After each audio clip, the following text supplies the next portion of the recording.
Барлықтарыңызға сәлем достар. Бүгін біз Корей елінің пегоди деген тамағын дайындайтын боламыз.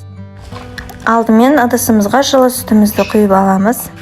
Сүт міндетті түрде жылы болу қажет, және 1,5 ас қасық қаймақ, 1,5 шай қасық тұз, 1 ас қасық қант және 1 ас қасық ашытқы салып араластырамыз.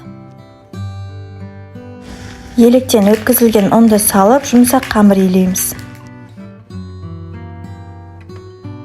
Қамыр илеп дайындап болдық. Енді бетін жауып, жылы жерге 15-20 минутқа қоямыз. Енді салмасына етті 4 бұрыштап турап аламыз.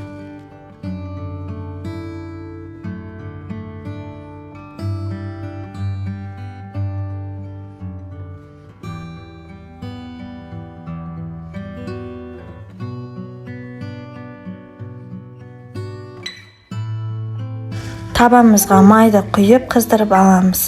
Қызып тұрған майға етті салып, қызартып қуырамыз.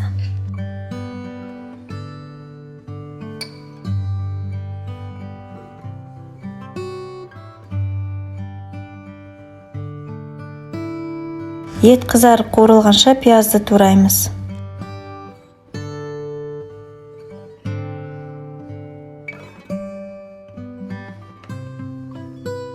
Етіміз қызарып қуырылды, енді пиязды салып қуырамыз.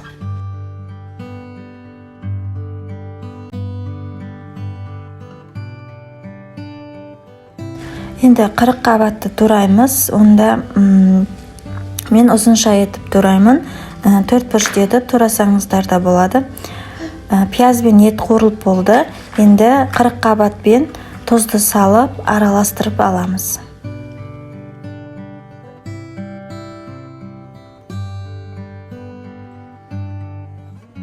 Соусқа 1,5 ас қасық томат, 1 шай қасық тұз, жарты шай қасық паприка және 1 пиала су құйып, ергенше араластырып аламыз. Және кинза жапырақтары мен езілген сарымсақты салып, жақсылап араластырамыз. Қамыр өте жақсы көтерілді және жұмсақ болып шықты. Енді оны бірнеше бөліктерге бөлеміз.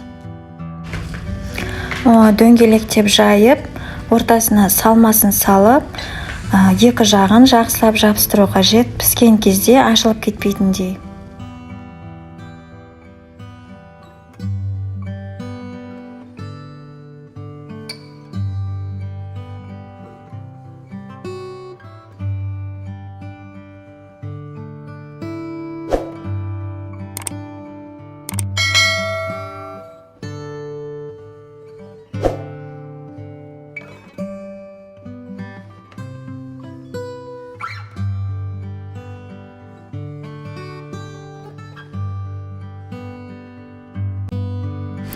Пегодиларымызды түйіп дайындап болдық. Енді мантаварканың астын майлап, пегодиларымызды орналастыратын боламыз. Қайнап тұрған суға пегодиларды қатты отта 25-30 минут пісіріп аламыз.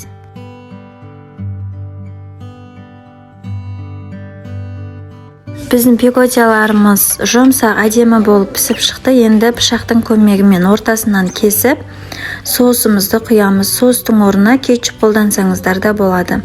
Және қызанақ пен қиярды 4 бұрышты етіп турап саламыз.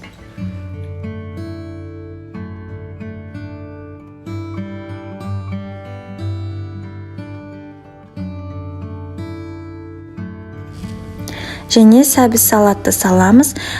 Салатты мен өзім дайындаған болатынмын. Рецебін описанияда сілтемесін қалдырып кететін боламын.